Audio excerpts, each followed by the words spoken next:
Moikka, mä tein nyt tän shopping haul ja mä kävin supermarketissa, H&M:ssä ja New Yorkerissa. Aloitan vaikka H&M:n ostoksista.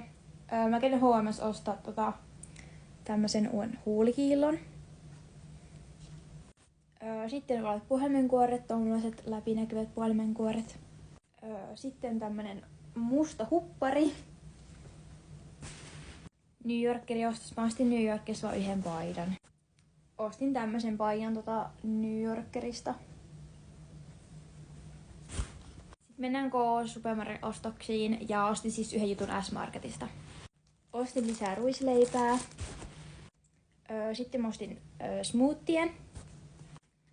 Sitten mä ostin tämmösen kevyt olojuoman.